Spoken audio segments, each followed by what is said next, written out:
Hello friends, how are you? Anagha here. काय म्हणताय, कसे आहात? तर मी आज विचार केला, दिवाळी चालू झाली आहे. ॲक्च्युली सगळ्यात पहिल्यांदा तुम्हा सगळ्यांना दिवाळीच्या खूप खूप शुभेच्छा. हॅपी दिवाळी. तर मग तेच दिवाळीसाठी मी उटणे बनवत होते. तर म्हणलं हा क्विक रेसिपी तुमच्यासोबत शेअर करते. आणि दिवाळीची थोडी म्हणजे मी आहे किचनमध्येच, पण दिवाळीची थोडी हाईप क्रिएट करण्यासाठी जर असं इथे लाईट दिवा वगैरे लावून ठेवलाय आणि आपल्या झेंडूच्या फुलाचं एक गार्लँड आहे ती ठेवली आहे. तर मग चला बघूयात की उटणं कसं बनवायचं ते. काय नाही, खूप सिम्पल आहे. ॲक्च्युली मी इथे थोडीफार तयारी करून ठेवली आहे.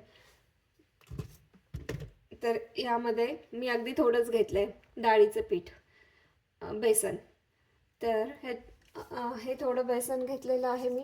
यामध्येच मी आता थोडीशी हळदी पावडर मिक्स करेल. हळद पावडर अगदी चिमूटभर. मग हळद पावडर टाकली आता यामध्ये. आणि काय करायचं, ही पावडर आहे ना, ह्या दोन्ही पण म्हणजे ड्रायच पावडर आहे. हळद पावडर ड्राय आहे आणि डाळीचं पीठ. यामध्ये वाटलंच तुम्हाला तर आपण त्यामध्ये चंदन पावडर मिक्स करू शकतो. तर आता ही चंदन पावडर आहे माझ्याकडे, ऑलरेडी होती माझ्याकडे, तर मग तीच मी यूज करणार आहे. तर तिला 1 चमचा मी चंदन पावडर आणि मी अंदाजेच ॲड करते. असं काही खूप परफेक्ट मेजरमेंट वगैरे तसं काही नाही. कमी जास्त झालं तरी चालतं. फक्त हळद जास्त नको, हळद अगदी थोडीच टाकायची, कारण मग हळदीचा जरा कलर वगैरे खूपच स्ट्रॉंग होऊन जाईल नाही तर मग.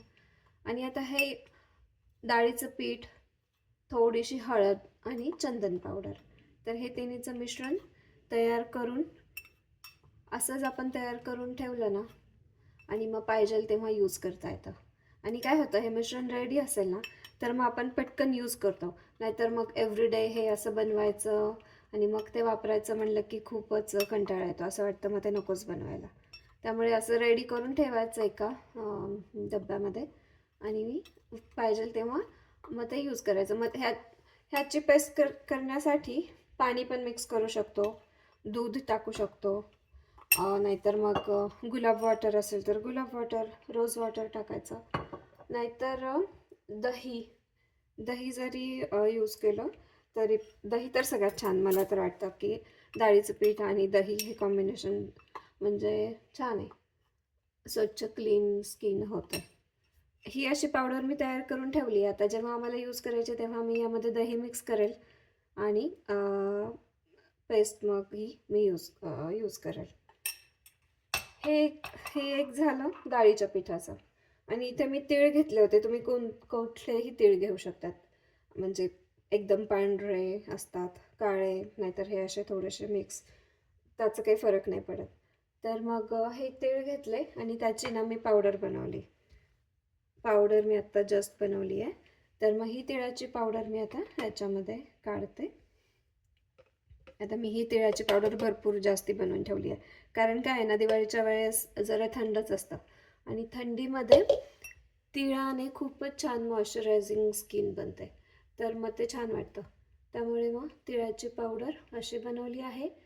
म्हणजे हे हे उठणं आम्ही जास्त यूज करू तिळाच्या पावडरचा, तर त्यामुळे हे मी जास्त बनवली आहे. मग यामध्ये तर लिटरली काहीच ॲड करायची गरज नाही. तीळ पावडर आणि थोडंसं दूध मिक्स आणि मस्तपैकी असं मॉलिश करायचे अंगाला. खूप स्किन होते एकदम मॉइश्चराईज होते, म्हणजे ड्रायनेस खूपच कमी होतो स्किनचा. तर हे उठणं काय खूप सिम्पल रेसिपीज आहेत, त्याच्यामध्ये काही नाहीच आहे असं.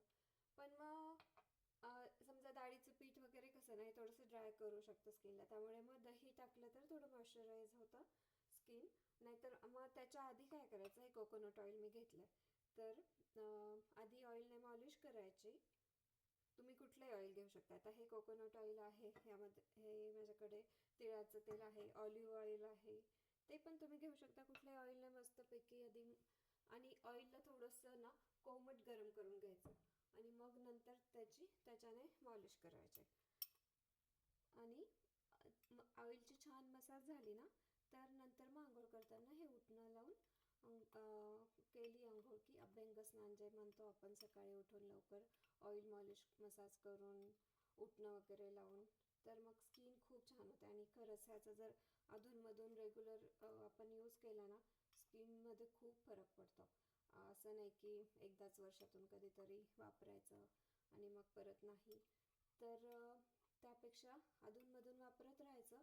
आणि असं हे रेडी करून ठेवलं ना, तर मग वापरायला पण पटकन इझी, सोपं आणि क्विक होतं, म्हणजे कंटाळा येत नाही.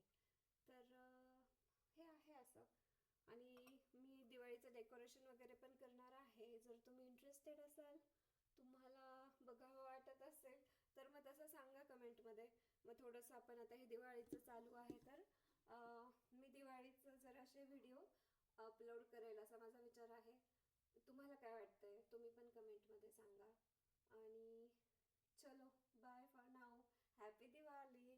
And please like, comment, share, subscribe. Okay, bye bye.